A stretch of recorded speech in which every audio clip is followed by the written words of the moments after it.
I am very excited and slightly nervous to be interviewing wire journalist, music evangelist, musician, former record emporium owner, and multi-award winning novelist, David Keenan. Welcome, David. Thank you so much, Neil. David is one of the most innovative and exciting authors writing at the moment, a true fiction pioneer, pushing the boundaries of what fiction actually is and can be. He is the author of numerous acclaimed works, including This is Memorial Device, a hallucinatory oral history of the post-punk music scene in Airdrie, Coatbridge and environs, 1978 to 1986. 83. 83? 83. I was maybe wrong there. England's Hidden Reverse, a secret history of esoteric seminal music groups, including Coil, Current 93, and Nurse with Wound. For the Good Times, set in the 70s in the Troubles in Northern Ireland, longlisted for the Gordon Byrne Prize and shortlisted for the Encore Prize. The won the Gordon Byrne Prize. Sorry? The Towers, The Fields, The Transmitters, Yep. Extra Beth, and the forthcoming Monument Maker. A very warm welcome to New Zealand, David. Thank you so much for your time. And of course, navigating the weirdness that is COVID reality in Scotland. I know we have chatted before. I did go and shop in Volcanic Tongue. And I think I might have met you much earlier than that in Airdrie. We can maybe discuss that later on. Wow. So, my first question is, we both grew up, partially at least, in the post-industrial small Scottish town of Airdrie. And Airdrie is, of course, the setting for your first novel, This is Memorial Device. I was wondering if you could talk about how this upbringing and environment influenced the way you think about writing, music, art, life, the whole world. Well, I mean, to me, Airdrie was a magical place. It was it has a reputation as being a small, rough town, but it's an old town, so it had a lot of history. And I had a very happy childhood there, running wild in the fields around the village, and I had some amazing teachers at school that really encouraged me to read and to educate myself. And there's something else about Airdrie, though. One of the whole points of This is Memorial Device was Airdrie's it's a strange vortex. It does have the least mobile population of any town in the UK, which is kind of mad, which is why Airdrie Savings Bank was almost the last independent savings bank in the UK before it closed. It was actually still open when I wrote Memorial Device, but now it's gone. And it seems kind of the end of that kind of era. But there's something about Airdrie which has an inescapable kind of gravity and also a magic. And I began to realise that this slightly cliched idea of what it was like to grow up in a rough Scottish town just didn't really apply, because to me, I always felt the presence of eccentrics and artists and weirdos and loners behind all these closed doors, behind the flats on the main street. And it seemed romantic. And especially at that time when, I'm a little bit too young to be precisely the post-punk generation I write about. I was fantasizing about the generation above mine, but you would see them in the high street in Airdrie, and it seemed daring and so exciting, and that they were committed to art so much that the high street was like a catwalk, and it was dangerous. That's why I always say it's not easy being Iggy Pop in Airdrie, because it was dangerous to stand out. So these people were like artistic martyrs or something like that, you know? But I think one of the big things that blew my mind was the fact there was a book called The Book of Airdrie, you know, and an early teacher turned me on to it, and I just remember my mind being blown, thinking, you can write a book about Airdrie? And I was like, well, the whole Airdrie is the whole universe, the whole world in microcosm. So I remember the sections in this book, they even had the sections on ghosts and hauntings, which made me think, wow, all my reading is coming true. I read all these ghost stories and science fiction novels, and it's happening right outside on the streets that I live in. There are ghosts walking the streets of Airdrie. And so even then I knew that one day I would write a book celebrating the magic of Airdrie, but really the magic of any small town, a town that's cut off from the metropolis, which means you have to kind of believe just that little bit harder. And Airdrieonians always really did believe just that little bit harder. Yeah, I know exactly what you mean. Growing up in the same place, you know, like at the time, I found that I had a kind of tension and an energy and a darkness all together. And it kind of, I left Airdrie when I to go to university and kind of didn't really live in Glasgow and Edinburgh, but I kind of would go back to Airdrie and I could still hear that kind of, it's like a crackle, electricity cracking in the air, but it's not like light electricity, it's like dark electricity, Well, it's almost like, one of the things I'm attracted to, I would say, in all my books in terms of setting, is I like places where different rules apply. You know what I mean? Whether it's Belfast during the Troubles, whether it was Airdrie during the 1980s, these are places where, to live in those places, it felt like the reality itself was up for grabs on a daily basis. And to me, that's where I want to be writing from. Yeah. I know exactly how I kind of feel as well. Talking about that, I was wondering if you had any personal intentions for that book. Was it like a cathartic or a euphoric or a mystical, biographical, or an evangelistical for you personally, or was it all of the above or none? This is Memorial Device? Yes. Well, I always consider myself an evangelist. I would say, like, evangelism is my middle name. The only reason I became a music journalist was not to become a critic. It was to be an evangelist and to stand up for the culture that I loved. And I still feel, I'm an evangelist, absolutely. But the main reason I wrote This Is Memorial Device was gratitude. It was a debt of gratitude for the incredible, magical experiences that I was gifted by growing up in Airdrie at that time. All the amazing romances that I had, all the crazy pals that I had, all the insane things that we did, for some of the people who never made it out of it there, for some of the people who died. But just honestly, and thanks. And remember, at the time, I will have to return gratitude to the universe for this, and kind of the universe likes attention and it repays attention, and that's why I write these books for them. I write these books to repay the attention of the world, and also because I don't know, I'm based at heart, I'm a lover, and I think of myself as a lover, and I want to live everyone's lives forever. I want to be part of every relationship. Every couple, every marriage, every friendship. I think that's what writers, ultimately, the best writers, that's what we want, I think. It's to live everyone's lives forever. And you of course, you can't do that. And there's something heartbreaking about the fact they can't do that. But you can do it in literature, which is beautiful. Yeah, one of the things that strikes me about great art for me is art that manages to be personal and local, but it speaks about universal experiences, we all have the same blood, we all love people and die and live and all that, and like to take the small and personal and to make it universal by looking at the small and personal. Yeah, I honestly believe if you look at anything in depth enough, everything is in there. Everything is in there. So I am always interested in obsessives, in true believers, in people who are so engaged in whatever they're involved with, because that engagement itself is transformative. That engagement is to see, the whole possibility of the creative imagination, the whole possibility of consciousness and existence in one tiny thing. And this is an idea that obsesses me as well. You can find the full range of expression by getting really heavily into post-punk. You can actually get to universal truths by getting really into golf. And that's an unlikely thing to believe that you can find enlightenment in golf, but you can find that kind of enlightened, obsessive viewpoint by going deep in anything. I think the universal resides in the particular, and that's what I tried to do in a book, Exhibeth, when I wrote a lot in depth about golf, which is a sport I haven't played since I lived in Airdrie. I played it at Plains. My father played at Plains golf course a lot, and my brother and I, when we were kids, we both played golf. I never kept it up. My brother became an amazing golfer, and at one point he was considering going professional, and he's still really, really good and very into golf, but I dropped it. But because I still got back to St Andrews a lot, which is where our family holidayed, I would spend a lot of time just sitting by the old course, out just sitting silently with the old boys, just watching people teeing off and watching people coming in on the 18th, and just kind of seeing it with a fresh mind, seeing it with a mind that didn't really know what it was seeing or how to describe it. And that's what that naivety of getting deep onto something. I really like the philosophers, the pre-Socratic philosophers. I love to reread those writers again and again, because they're an example of trying to see something afresh outside of any discipline and outside of any language of knowing how to talk about it. They see the universe in the wildest terms because they see it afresh and naive. And so as I was watching this golf, I was like, my God, I'm seeing this. I'm having a totally virgin experience here.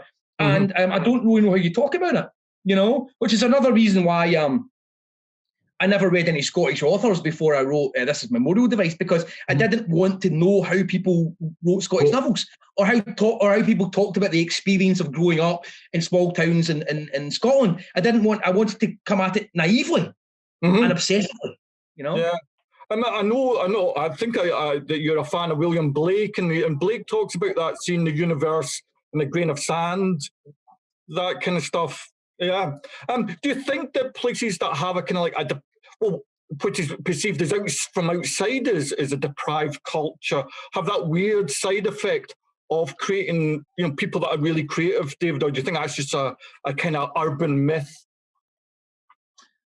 I don't think there are any particular circumstances that are more likely to birth creative people.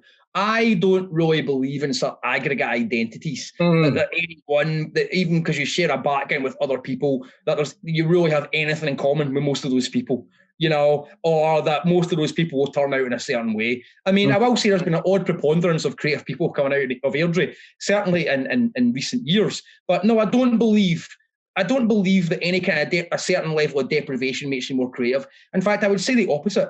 I would say when you get to a certain level of deprivation, creativity is not even on your mind. You're trying to eat and protect yourself from violence and all this kind of stuff, So you do need to have a certain sort of quality of life, or a certain sort of security before you can really even start writing. So maybe that mitigates against a lot of great writing coming from places where there's a lot of poverty. But at the same time, I am only interested in the people who make it happen no matter what. I don't think that people should be encouraged to write. I think there's already too many writers and too many crap writers. I think people should be discouraged from writing. I think people should be said, no, don't do it. It's not worth it. It's a hopeless thing. You'll write for years. It'll probably never get published. No one will probably ever read it. There's no point. I only want to read people who you tell that to, but they do it anyway. If you're going to write, and you will write no matter what, you do not need a scheme or a government grant or a little pat on the head or to come from a particular place. You just need to have that bloody minded determination, that drive, that will, that life force that means you have to be a writer at all costs. Then I don't care what your background is or what subject matter you're writing about. I'll read you, because that's what I want. People who had to write books that demanded to be written. That's what I'm all about. Yeah. Well, great. I'm not going to talk too much more about it because there's tons more that I want to chat about, yeah? But one of the things that I know, we both went to the Airdrie Observatory when we were young, and I was wondering, and I know you like it and you think that the eccentrics that Ken went to Airdrie. I was just wondering if you ever met the Transylvanian rocket pioneer, Oskar Spiegelhofer, who actually ran Airdrie Observatory for a while. What did he look like? The only thing I remember was there was a legendary guy I remember who was really large and fat. He had long hair. Was it going to be him?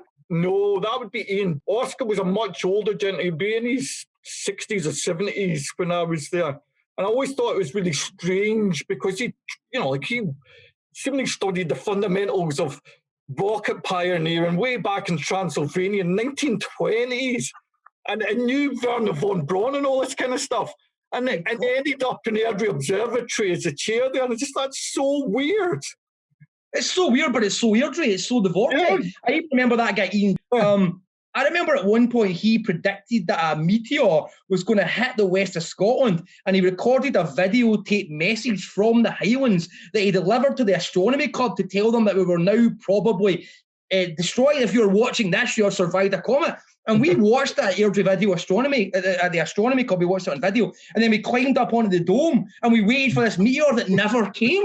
This is Airdrie. It's so exciting. The end of the world would happen at Airdrie when it was struck by a meteor. Yeah. And an article you said that your books are like organic organisms and stuff like that, and that you wrote your chapters to be like the literal equivalent of organs that kind of interlocked together and fed into each other, and the book would be like the body. And I thought it was amazing, just an amazing visionary concept for writing, an approach to writing a book. And I would just like you to talk to me a little bit more about that, how that works and the ideas behind it, really.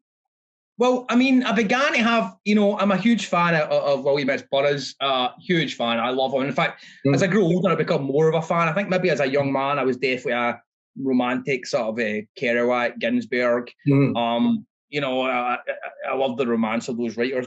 Burroughs came to mean so much to me, and I feel as if I kind of share a certain I've come to share a psychic space with them to a certain degree. I feel like a deep connect, especially like his Red Knight trilogy that he wrote later in his life, which I just think are some of the most magical, stunning, weird, alive novels. And I began to have this feeling these books are alive. Every time I open them, they feel slightly different, and the way they connect, it's not a linear logic; it's an organic logic. And then I began to think about, the idea of the Jewish idea of the golem, how you create something out of clay, but by carving certain Hebrew figures on the back of the neck, and by using language, in other words, you bring this dead clay to life. And I began to think, whoa, okay, because I'm very interested in Kabbalah myself, and of course, the Kabbalists used language to generate life. And I began to think you can do this with books, because also I thought of Ezra Pound, and how Ezra Pound talks about Imagists HD and things like that. And what I got from Ezra Pound was that he was basically making the claim that you can transmit actual objects through space and time using language. You know, actual objects. And I've experienced that. And what you have to do that is you must move beyond description. Because if you're describing something, your reader is listening to you describing something. You need to deliver that thing. One of the ways to deliver that thing is rhythm. Rhythm is absolutely key to this sort of incantatory rhythm. With a little bit of biblical cadence, you can then actually transmit the things themselves. So then you're sort of mimicking the way consciousness works, and that these things arise from out of nowhere, present themselves to you, and then disappear. And that seems to me very much like organic activity.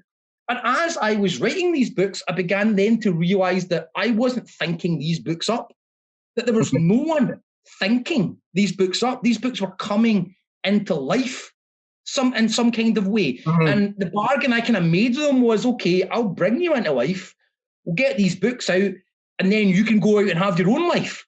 It was some kind of manifestation. And it goes right back to this idea of demons from the Goetia or things like that. You know, these things that want to be brought into existence, and they always want to be brought into existence with books, or they want to gift books to further knowledge, as if language itself was their way of propagating, which takes us right back to William Burroughs and his idea that language is a virus, which I have to say, I do not find reassuring. I think utterly terrifying. When I think that language is a virus and there is no cure, there is literally no cure.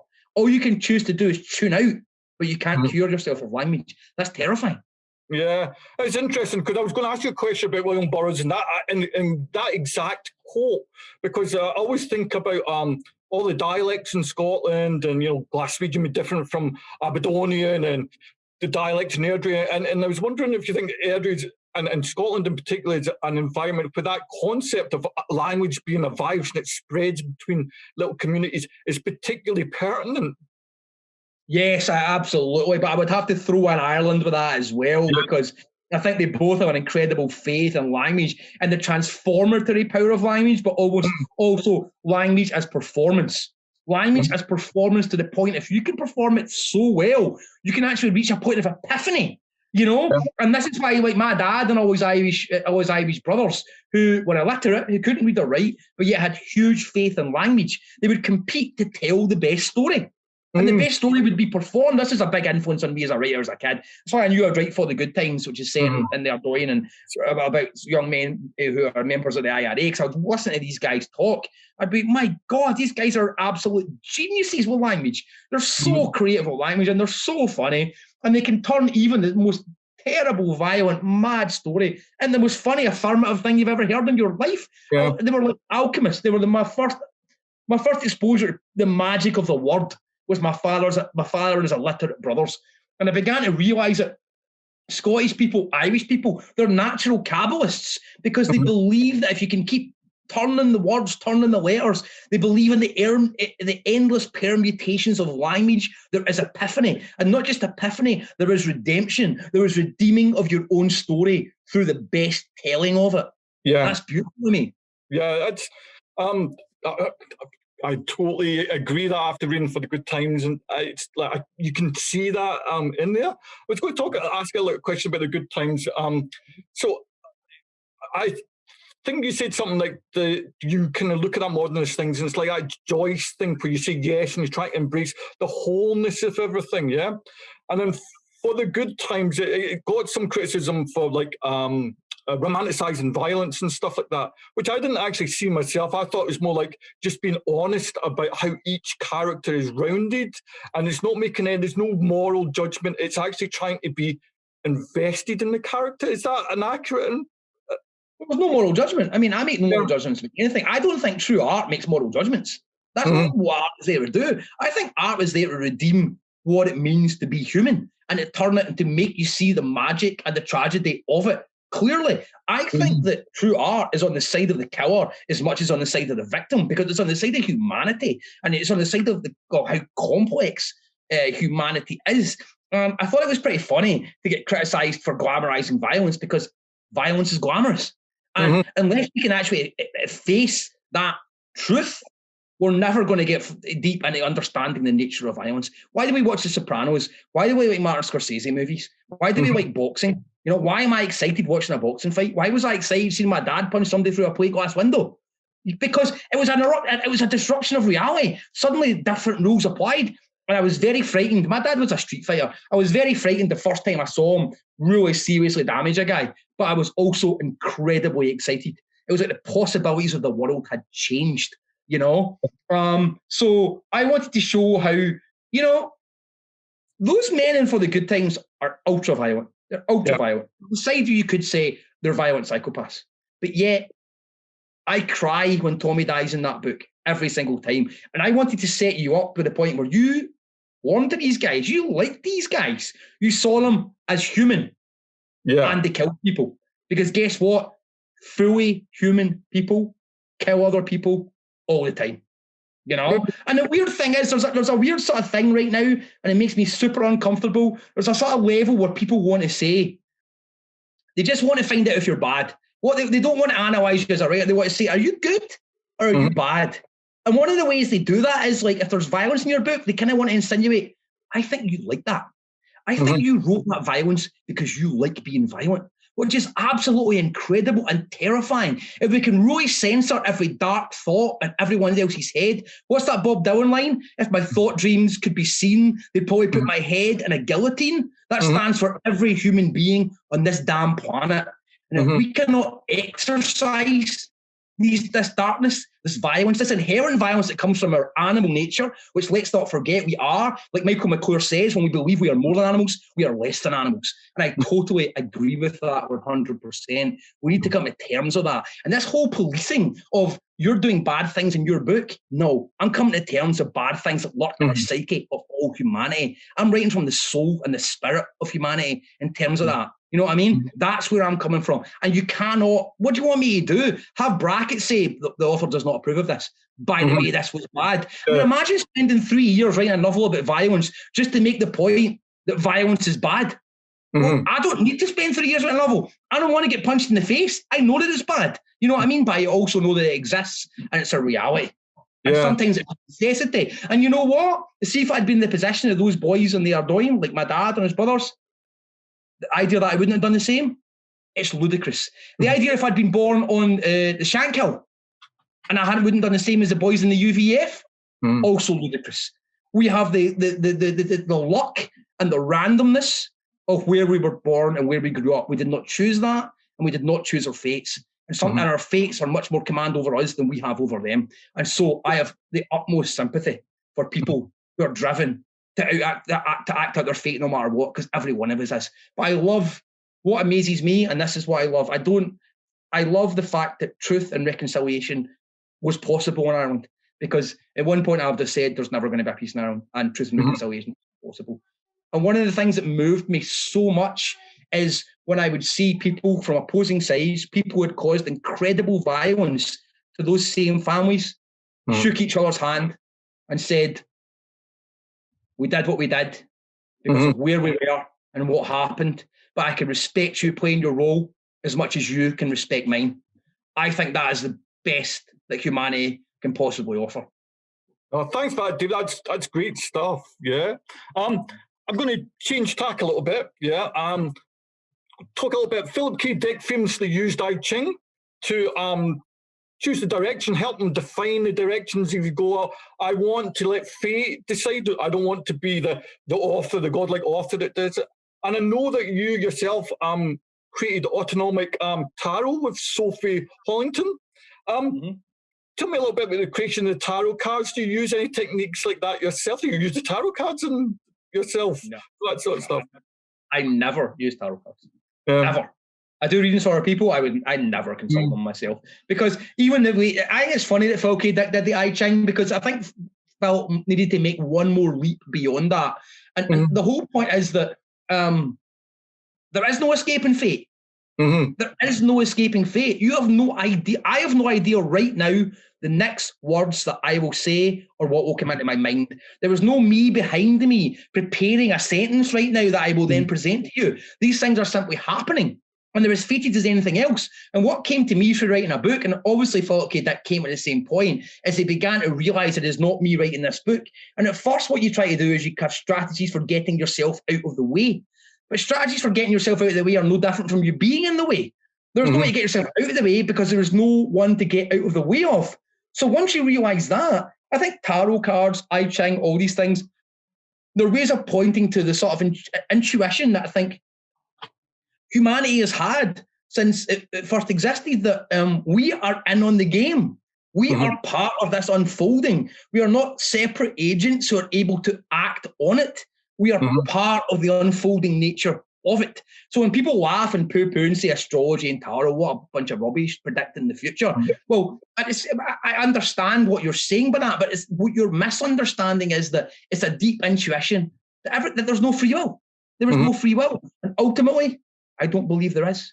I haven't seen any proof that there's any free will anywhere. And I think that my resultant stance is one of empathy for everyone in any situation. Because most of the time, I don't think they could have done any different. In fact, the idea that I could even say anything different right now from what I'm saying, considering every single thing that has happened up until now in the universe, it's impossible. And I'm not thinking. As I'm talking to you, there is not a thinking person behind this. The words are simply coming because you and I have met at this point. And it's interesting. Like one of my favourite sci-fi books is Ursula K. Le Guin's *Lathe of Heaven*, and it talks about a lot about jellyfish and flow, and actually letting yourself, as the author, but also in life, to kind of let the circumstances flow through you and direct you because you are part of them as well. Yep. Well, it's interesting because, I'm a big fan of Alistair Crowley. I'm not a fan of Alistair Crowley's fans, but I think this whole thing that he has about true will, I think it's so badly misinterpreted, because there's this idea that will is something that you impose on the universe. But I would say the opposite. Your true will is the story that you're given. It's the story that you're given every day. So it's actually the opposite. It's a sort of surrender. It's a surrender to your story rather than imposing of what your idea of your story should be. And when you get to that, you do get in a state of complete flow. And I think it's called faith. Because then when you have faith, your story's written as written. And so what other attitude to have to it but faith? And then when you have faith, especially as a writer, you realise that the stories are spoken when they need to be spoken. So you get out of the way and you start to dictate. But in a way, you've always been doing that, and there's nothing to escape from, there's nothing to switch off. But you're just aware of it more, perhaps. I don't know. And these are weird things. The weirdest thing for me is I've been involved in a lot of spiritual disciplines. I'm very interested in religion, but there is no spiritual discipline that has transformed my life like writing novels. There is no spiritual discipline like it. It is communing with it's the closest I've ever got to this idea, the religious idea that you're communing with a creative power. I don't even want to say the creative power, but a creative power, a creative energy is somehow communicating through you. And I've experienced that more intensely through writing than I have through any other spiritual discipline. It's mad. And that's why I'm always like, why don't more writers talk about this? I don't get it. Because to me, it's like, I don't know, possession. Yeah. I've got to ask you a couple of quite open library questions, yeah? So I would just want you to talk to me about authors whose work inspired you or you like. Maybe, like when you grew up, even from childhood onwards. I mean, we've talked about Burroughs a little bit. We've talked about Philip K. Dick, but who else was in the David Keenan library when you were growing up? Oh, I mean, like when I was a kid, okay, probably Robert Louis Stevenson was like one of the first like kidnapped, especially because of the character's called David in it as well, and it's set in Scotland, and it was like the Book of Airdrie for me. I was like, oh my god, you can have adventures in Scotland, and you can be called David. It's mental, blah blah blah. But it was really science fiction and weirdo fantasy that was my first love. Like Isaac Asimov, Arthur C. Clarke. I mean, I still have a total fetish, and it is probably bordering on sexual, for the large print science fiction books in the hardback with the yellow covers that they would have in the Airdrie Library. I don't know, man. I mean, that is like a fetish for me. I can smell them, touch them, and also because they were really huge, because they were large print, it would be an Arthur C. Clarke book like this wide. You know what I mean? And there's just something about it, you know, and also just how, like, wow, even people that are half blind are desperate to read about other worlds. You know, I just love that whole idea. So Arthur C. Clarke, Isaac Asimov, and then a lot of like, and from then I'm going into like Nicholas Fisk, massive Fisk fan, Terrance Dicks, of course, not just the Doctor Who novelizations, but anything that he wrote. John Christopher, John Wyndham, books like The Machine Gunners, Full Fathom 5, and then Tolkien, Lord of the Rings, the Silmarillion. I loved all this Tolkien stuff that had like maps and like endless like dictionaries and all that kind of stuff. I must maybe a bit of an influence on this is memorial device. And then beginning reading like maybe writers like Alan Sillitoe, you know, like Loneliness of the Long Distance Runner, kind of working class fiction a little bit. And then it was the Beats. And it was the Beats that exploded, that blew my mind and exploded everything for me, that turned me on to Buddhism, meditation, it taught me spirituality for the first time, but also just made me aware that books were supposed to point you to reality. Books are not just about books, books upon books upon books. Of course, my life is books upon books, and so is my house. But it's like building a bridge to life. It's like, that's why I'm so obsessed. Like Rimbaud became another big hero of mine when I discovered him, because I was like, oh my God, Rimbaud cured himself of poetry at 17 and walked out the other side into life. And I was like, well, I want to do that. But my inspirations were probably people like Kerouac, you know, like Visions of Cody, when, you know, he even includes sections of him and Neil Cassidy on a tape recorder that he dictates. Yeah, and I was like, oh my God, you can combine all these different ways of speaking into one book, and this whole book can affirm even just the most mundane, basic reality outside your window. You know, literature itself can re-enliven life. And that was a massive thing for me. And from then, I was off poetry, literature, Russian literature became huge at that point as well. And then I went, the Beats that meant more to me, though, I began to get into people like Jack Spicer and Robert Duncan, people like that, people who I began to realise were making magic with language, genuinely making magic with language. And so a lot of poetry became really important for me, although in a weird way, I've written a little bit of poetry, but I'm not a poet and I don't really intend to write anymore, except my characters might in some of the novels. But I prefer the novel. I like the long flowing novel, but I like the cadence of poetry. It's a nice bridge. Kerouac's a nice bridge, and the Beat's a nice bridge, because I wanted to talk a little bit about you being a music evangelist and the kind of music you love and stuff like that. Could I ask you pretty much the same question as the last one, but about music? So what was a young David Keenan listened to, and what were the formative artists, musicians that led you to, I think you have an incredibly wide taste in music now. Yeah, I do.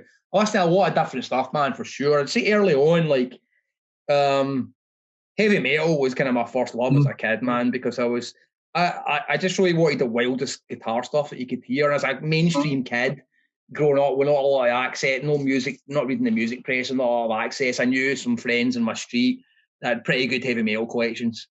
And so I got into like Black Sabbath, AC/DC, Iron Maiden, Michael Schenker Group, Demon, Spider, all that kind of stuff, really into it. Then I started to get weirder, going to Japan, Tin Drum. Stuff like that. My mum started getting worried about me when I got into that stuff. She said I was listening to too much depressing music. But I was getting into that sort of like weird, dark, sort of alternative stuff. And then, but really it was like, and then the Ramones, yeah. So one of my friends whose brother was into heavy metal and stuff like that then said, well, if you like this, you should listen to the Ramones. And it was the Ramones that's Alive. And I was like, oh my God, this is absolutely, that was a mind blower for me. So then I went heavily into the Ramones. And then I remember picking up a fanzine. I was into science fiction and comics, so I was getting a lot of science fiction comics fanzines.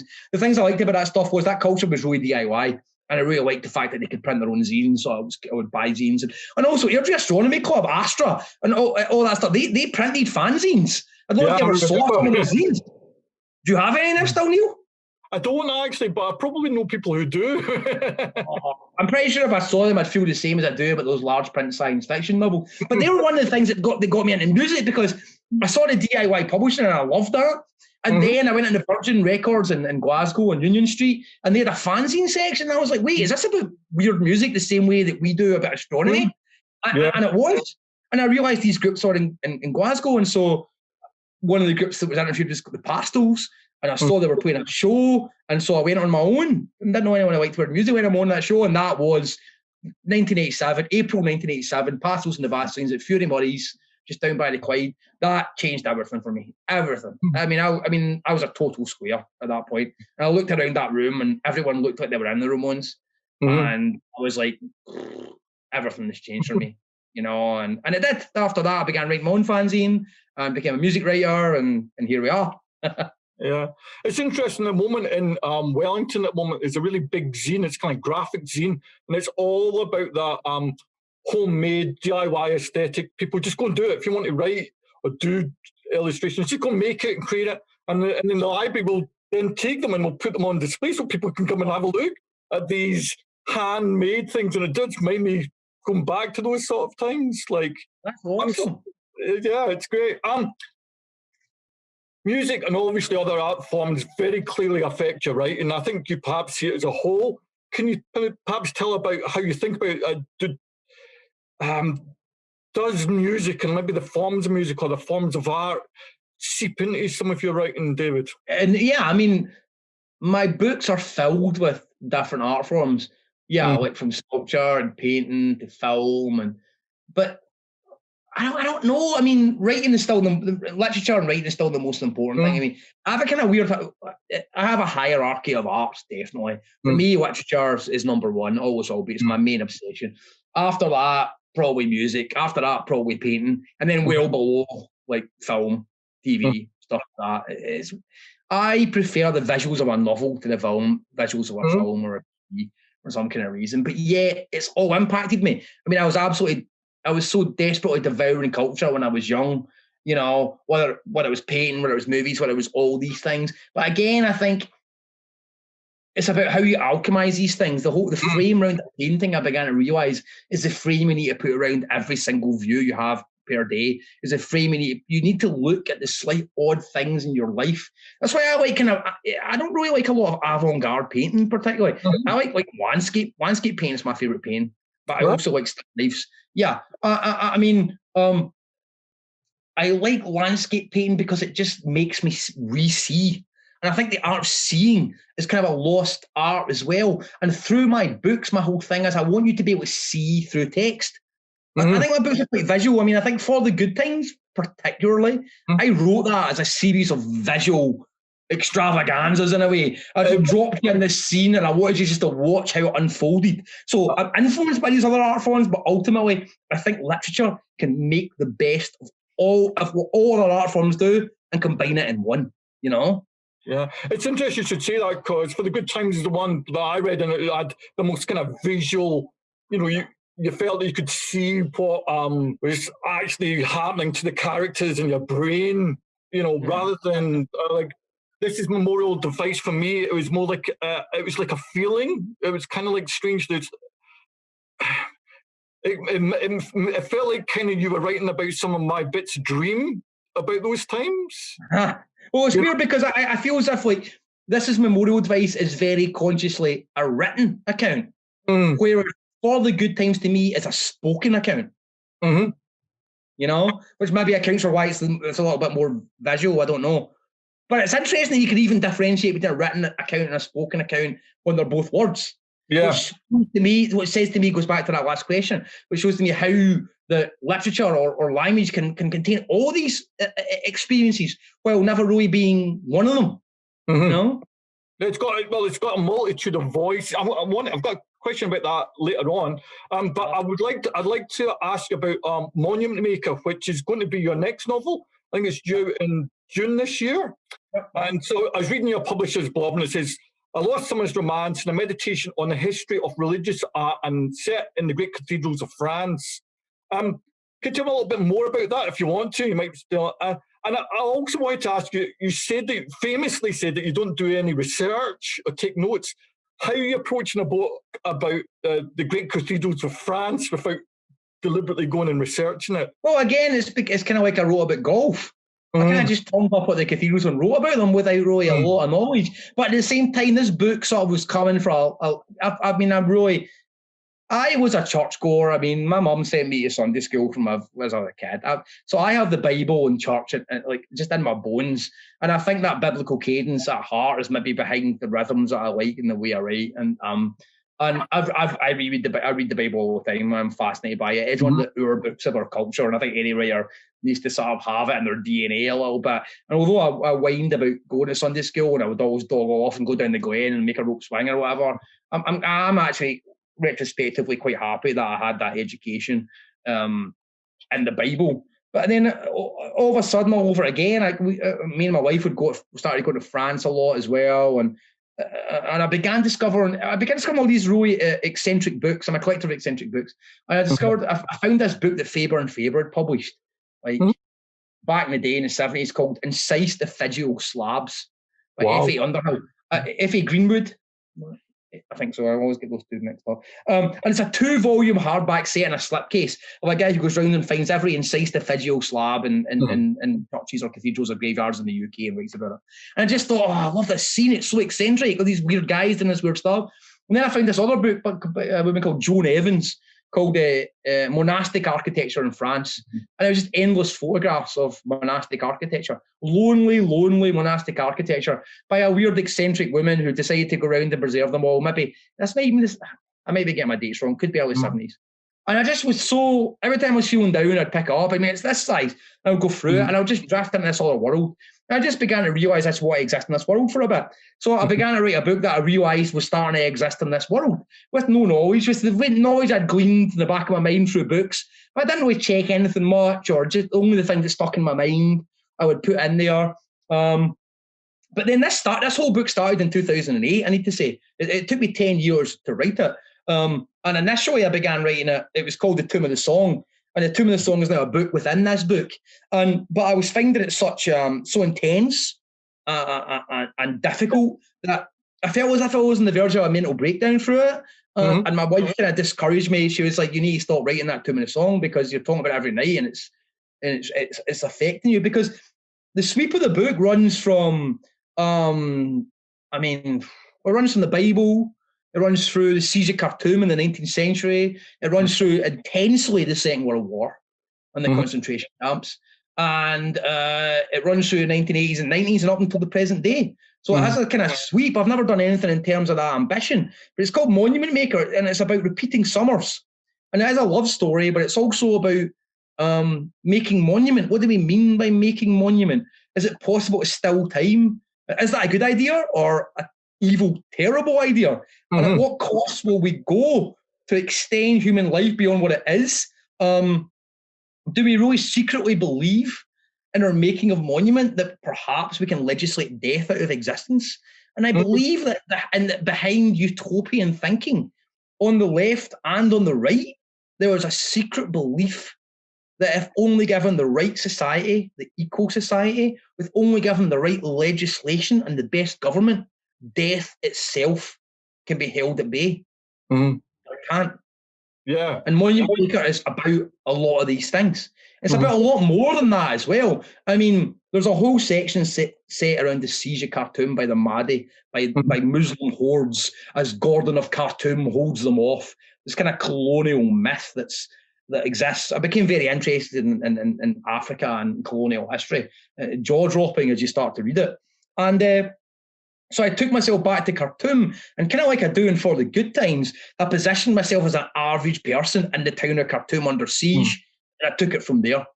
And no, I did very little research. I just used what I remembered, because again, with For the Good Times, I didn't want to talk about the big historical sweep, the huge historical moments. I'm much more interested in microhistory. What did it feel to be an actual human person during this moment? Not during a moment of history, during a moment of their lives.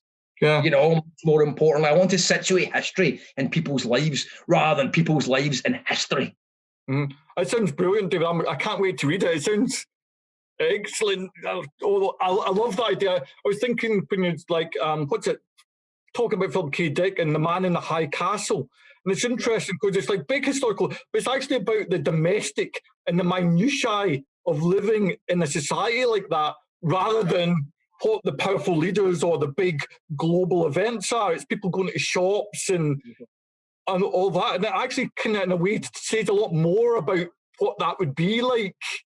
I think so. I think that it's weird. Sometimes I think fiction can get closer to what it actually feels like to exist in these moments than objective history can. And that's why I think science fiction is so important and so important to me. And actually, for the first time ever, there's the Moneymaker's broken into books. There's a lot of books within books within books within books. Yeah. One of the books is a science fiction novel, which is the first science fiction novel, not that I've ever written, but I've ever published. And again, it's exactly what you say. It's trying to get closer to the truth of what it felt to be individuals at a certain time, rather than pushing this out into some kind of fantasy future. I always loved that line. I used to go to Future Shock, which was a comic in Woodlands Road. Yeah, I remember Future Shock. It was cool, but that guy was a nutcase. And like one time he accused me of shoplifting, and I was such a naive wee kid, I'd never have shoplift. I was like, I told my dad, and my dad went in and threatened him so I could never go back in again. You know what I mean? My dad ruined loads of stuff like that by being overly protective. But yeah, I remember it, like they had a thing hanging in the window of Future Shock in Woodlands Road in the 1980s, and it said, reality is for people who can't handle science fiction. I still totally do that. I know that your books they don't use that, the kind of like the mainstream conventional, almost like Victorian idea of, a book has to have plot, character, progression, and blah, blah, template, yeah? And I also was thinking about other arts, so like if you think about the visual arts, after the Impressionists, all the rules were thrown out. Everybody was constantly redefining the rules to a point where there's now a myriad of possible forms you can use in visual arts. It's almost like you define its art by being the artist, yeah? Mm-hmm. Why do you think that's not actually happened to fiction up to now? And do you see yourself as part of that kind of change, like providing there are many other ways you can write, there's many other ways you can write books. These are just some of them. It's, Yes, I still think it's so weird. We're still holding on to stories. I'm so tired of this bloody thing that keeps repeating, like, oh, we need more stories, we need more diverse stories. What about your story? We need more stories. Who cares about stories? How do you deliver those stories? What we need is incredible writers that can deliver new stories. It's not even the content in the stories. We need writers. I don't care what your story is. I care how you deliver it. Your story alone is not interesting. I hate to break that to you, but if you can deliver it in an interesting way, then you better believe it is. And I'm interested in people who deliver it. That's why when you tell me what a book's about, I don't care. You're not going to make me read it by telling me what it's about. You're going to have to tell me how the writer engages with the prose. You know, tell me about the rhythm, velocity, facility of language, which you very rarely see in reviews. I mean, people even review Exthabeth, and they review it by repeating the plot. Yeah. I'm like, what is the point of that? What is the point of that? You wouldn't even make me read it by repeating the plot. You need to give some of what happens in the book in terms of the alchemy of language. We need to go somewhere there. And so that became the most important thing to me. And it's like, I always talked about a sort of idea of a sort of euphoric transparency. In other words, I was like, I believe in stripping down your language, but I don't believe in being unpoetic or unornate. But I believe in being transparent enough that there's a sort of euphoria to it, that you never stumble, that it comes out in these rhythms kind of all the time. And why have we not moved further in literature? Because I think we're still hung up on that 19th century idea of what a story is, or even what realism is. And it's so weird because I don't think the 19th century novel is particularly realistic. I don't think that's how people experience reality, through these objective stories. And then I began to think, look, the only internal organizing factor that we have, the only organic organizing factor, is dream logic. That is the only real way that seems intuitive, that seems to come out of us. We think that birth is dream logic. So I began to move towards that dream logic, but people are still holding on to this other idea. And I think we're also holding on to this idea that we're all separate actors from what is going on, rather than we're all in this constant flux. Books need to be, the way I like it is to be a constant flux. It's like a torrent moving forward where everyone's involved, and everyone is implied, and everyone is linked together. You know, there's a brilliant quote. There's a lot about these ideas in Monument Maker, because a lot of talk about religion and art and ideas of how to fix things, how to memorialize, how to fix things in stone, which is an obsession in my books. And Picasso comes up a lot. I'm utterly obsessed by Picasso. I do think he's the greatest artist of all time, because one Picasso period equals every other artist's entire lifetime. It is unbelievable. It is incredible. I absolutely love him. And he has this great line, so many great lines. And I talk about a lot of these lines in Monument Maker. One of the brilliant ones is that he says that God has no style. And what he means by that isn't that God doesn't have a style. It means God has no one style. And then he says the elephant and the mouse. And then he says, what a hodgepodge. And it's so true. God has no style. But what I want to see is Picasso has no style. Yeah. Elephant and a mouse. What a hodgepodge. That's what art should aspire to. No style. It was interesting you were saying about reviewers, because the review that I read of Extabeth that most intrigued me, I think it was in Irish Times, and where the reviewer said something along the lines of, I felt like I'd gone to sleep and this novel had been injected into my brain. And that made me want to read it more than any description of the plot and characters. Yeah, I don't think that was the Irish Times one, but I did. Yeah, I like that. I feel the same. I feel the same. I feel as if I woke up and Exabeth existed. I mean, I genuinely have very little memory of writing that. It appeared completely whole for reasons of its own, and I read it back myself in years later, maybe a few years later, and kind of amazement. And I sent it to my editor, Lee Braxton, and I was like, what is this? And he was like, oh my God, what is this? And I wrote it in a state of possession, I would say. And ever since then, I kind of feel as I've been writing in that kind of same state, that books are now, I feel as if this is memorialising for the good times. I knew I would write those books ever since I was a kid, both out of gratitude for the experiences I was gifted. Extabeth, well, I mean, it's kind of my favourite book because I don't see how you can plan Extabeth. I mean, I couldn't have sketched that out and thought, I've got an idea for a book. Hear me out. You know what I mean? Because I was thinking, what the hell? You know? Yeah. No, reading it, I really enjoyed reading it, but it was a really strange. It minded. Again, it was haunting and kind of like I like the descriptions you say. It's like dreamlike. It was almost like a dreamlike lodge. It reminded me of David Lynch or something like that, but David Lynch in Russia and in Scotland, and also the fact that kind of incorporated things like the fish and chip shop in Anstruther, that's supposedly the best fish and chip shop in the world. It's kind of that unworldly strangeness, but then suddenly this kind of like domestic stuff that you recognise in amongst it, and it gives it that kind of light contrast. Yeah, that's what I'm all about. I love that. It's the magic on the streets. It's the magic of your own reality. It's the magic of anything. It's the unlikelihood of anything. It's the unlikelihood of Anstruther with a fish and chip shop, which is beautiful, where you can sit by and watch a thing called the sea coming out, and then you can drive back with your wife in a car to a place called St Andrews, where you can have an ice cream, then you can listen to music and read a book. I mean, it's just also weird. It's weird. And I like to ground that in your exact reality, and I find it's really easy to do.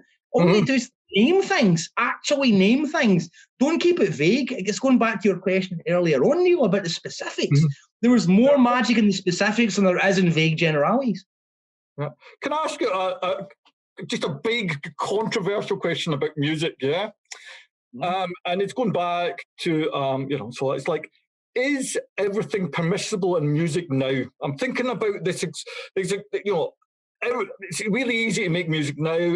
Anybody can access it, I can buy it, yeah? And because of that, is music actually kind of dead as a vibrant art form? I mean, is there nothing less to explore? Because it's all been done. It's like, we've gone from, I don't know, Stravinsky to Stockhausen and way beyond any medium, any form of music, anything I can imagine of music we could create, Yes, to a certain degree, I think it is. I go back to that Lester Bangs quote, which, Lester Bangs is one of my, it's like lifelong companion for me. And again, I should have mentioned that in terms of my influences, Psychotic Reactions and Carburetor Dung, top 10 books of all time, changed my life when I read it in 1988. I feel as if I know Lester, I commune with him, I think about him, I talk to him a lot, I know his reviews inside out. But he said, I predict in the future, I didn't quite say the end, but he said, I predict what the future will consist of musically, will be inspired reworkings of genre, free music, and a vast Saragossa sea of complete and utter B-shit. And I think his prediction came true. I think some of the most interesting music right now is probably reworkings of genre. I've never heard anything as kind of like reality rearranging as perhaps the first time I heard the Dead Sea, New Zealand, or Fish at Susha, or Albert Ayler and John Coltrane, or some of the early techno stuff, or stuff. I think we're now moving in a more regurgitating phase. Derek Bailey always said that. The guitarist always said there was a revolutionary phase in music that lasted a few years until it became articulated what it was about, and then it was all about reworkings. And I think in terms of like the great countercultural musics of the 20th century, I'd say we're probably at the end of that, and we're at the point of inspired reworkings and interesting free music and a bunch of absolute garbage. I'm still a fan, perhaps more a fan than ever, although I probably do buy more reissues than I buy new music at this point. But I do keep up, and I'm still excited by music, and I still love it. But is the great 20th century era rock and roll over? Yeah, I think it probably is, especially when I hear about people like Dylan and I can't remember if Joni did it, but a bunch of Neil Young did it, selling off their back catalogue. I think everyone kind of knows that rock and roll dream is gone, it's over, and now it's going to be monetized and advertised until it's meaningless. But they're still true believers, and I still think that culture was so transformative, and I'm still a 20th century hippie rock and roller at heart, and I still love it. But is it still moving forward? Not so much. I do think literature, interestingly enough, though, because perhaps, as you said, perhaps it has never fully experienced that moment of complete revolution, that moment of moving past the conventions of the 19th century novel completely. Perhaps it's still it still has that pent-up energy, and so it's still capable of doing all these wild things. It's still capable of these kind of implosions. Although I still think that most people are looking for a novel that reads like a novel, and I still think most writers are writing novels that write like novels. Yeah, I agree with you, and I think that's why I was asking that question earlier on about you seeing yourself as a pioneer, because it's almost like that thread, and you can see somebody like Joyce to Burroughs, and then it stops. Yeah, it kind of, So, I kind of agree with the music thing as well. I have to say that I find that the music scene in New Zealand is great. It's got a really... It has been, man. I mean, it's like Glasgow. It's one of these inexplicable places that, for the amount of population, the amount of good bands is absolutely ridiculous. I mean, believe me, Neil, I am a New Zealand head. I mean, my collection is like heavy on New Zealand and always has been. And I love that place. Me and my wife, Heather Lee, we spent 3 years... 3 months, 3 years. It felt like 3 years because it was heaven. 3 months touring New Zealand, and it felt like a spiritual home. I found when I came here, I started finding there's a kind of fantastic, like, alternative music club called the Pyramid Club. There's people, and what I found was there wasn't a kind of balkanization there is in a lot of British bands. So you'd get like a jazz player who'd quite happily play in an industrial noise band. And like a heavy metal guitarist would also be in the same band. And that kind of, there's not that kind of pressure. I'm a heavy metal or I'm a jazzer. Or it's just all kind of music. Yeah. It's music. It's like it's literature. I mean, obviously people talk about, my fiction could be seen as experimental fiction. And in one way, it is in one way if you want to go down that road, if you're into Joyce and Burroughs and you want to go down that road, there's tunnels for you to go down there. But if you want to read it on another level, on a straight or superficial level, it also exists that way as well. And that's always been key to me. You're not having this weird thing where I'm writing literary fiction or I'm writing this fiction or I'm against genre, any of this stuff. I'm a writer, I'm just like musician. I'm interested in words and language, and I'm interested in other people who can deliver them with rhythms and inflections and with energy that excites me. I saw recently that Volcanic Tongue's website was acquired by the British Library, and I was wondering how you felt about that. I mean, because I was thinking do you think that's something in the past now? That's like, or do you see that as just a kind of continuation, like the flow of where you are? It must be something weird. I see it as something in the past. I mean, I'm very glad that they did that. It's a beautiful gesture, and I guess because I think culturally it was probably a manifestation of what was happening around that time, and it was good to document it. And I mean, I wrote over 1 million words in 10 years. I mean, I was writing the news every week. I was at an insane pace. At the same time, I was writing my first novels, because I was writing my novels in the evening after I finished work at Volcanic Tongue. But the difference with those pieces is, I think that they were very much, they're just completely of the moment.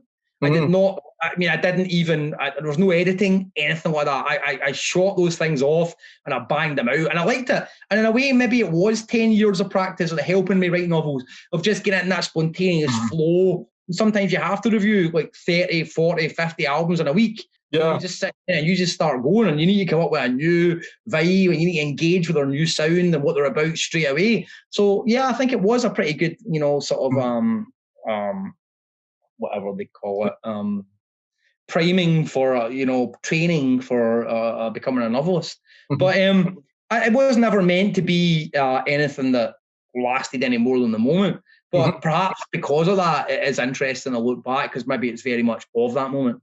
Yeah, I loved going to Volcanic Tongues, because I was used to going to record shops. So might not have all the records, but I know who they are. You go, gigging in the studio. You know what that sounds like? Oh, I know what Black Sabbath sounds like. Joni Mitchell, Back James Arms. And they come in Volcanic Tongues, go, I don't know any of these people, and it's great. I love that. Thing we tried to do was, like, we resisted having sound samples right to the end, because I wanted it to be like a magazine. I know a lot of people read it like a newsletter or a magazine, didn't buy from it, which was fine too, because I was really trying to see if I could get across, if I could transfer, like we were talking earlier about the images and what Ezra Pound said. I was trying to see if I could transfer the energy of music using words alone, which really was what I tried to do as a music journalist. So you're quoted as saying that you've been quite close to writing novels, yeah? And it sounds, just even from this conversation, that your writing rituals are really intense. How does that affect you emotionally? And can you tell me a little bit about how that intensity of work comes into it? I mean, yes, I have definitely suffered mental health issues through the level of obsessive engagement with these novels. Definitely, as I said, there was a time during Monument Maker that I had to stop and take time out.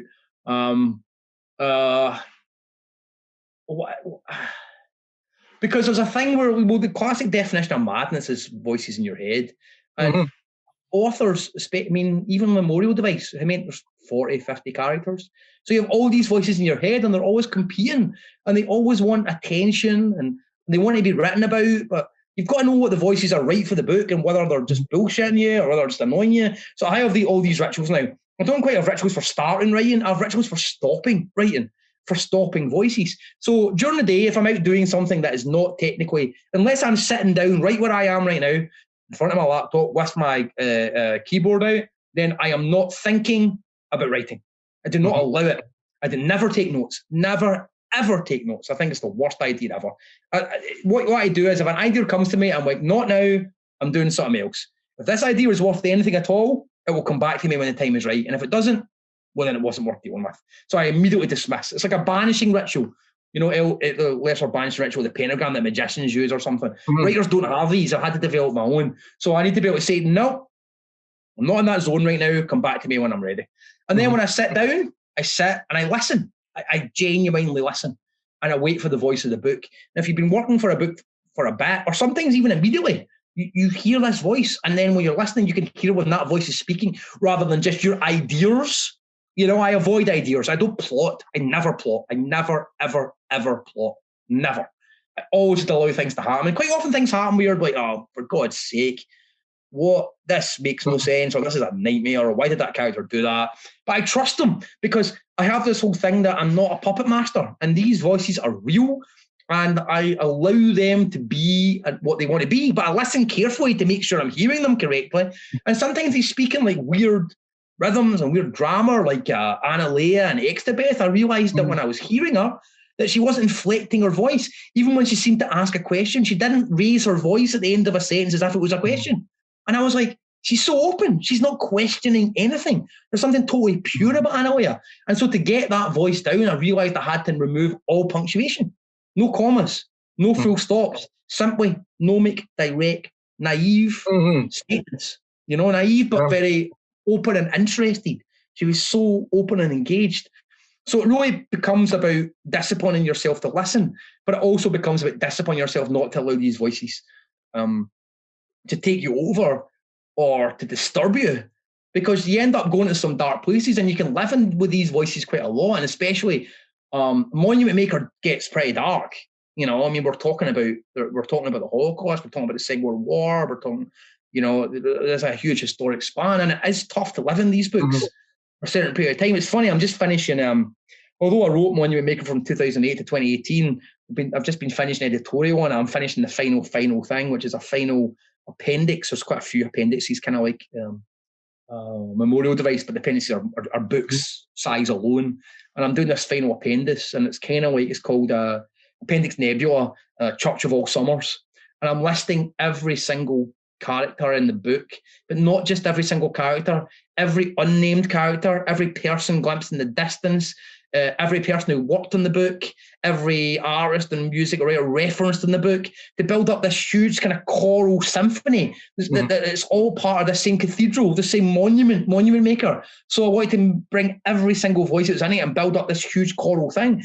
At the end, like a Bach piece. Bach is huge in this book, and I wanted it to be like a choral like Bach, but part of the choral is all the disappeared and all the dead and all the suffering and all the difficulties, as well as all the joys and loves and perfect summers and romances.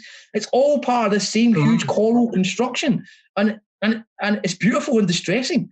And I've definitely found this week, I've been feeling very melancholy and amongst it, but at the same time, I just know it's mine to complete. And I kind of hope at one point that I'm going to come like Rimbaud to a point where I've cured myself of all this writing, and I've done my duty, and I've written the books that demanded to be written, and I can kind of walk away, hopefully in sanity and peace. I can't wait to read it. And I'll just ask two more questions. I do know, and it kind of ties in with what you said, that when you started writing, you'd write a book and spend 2 years writing it and then deliberately destroy it.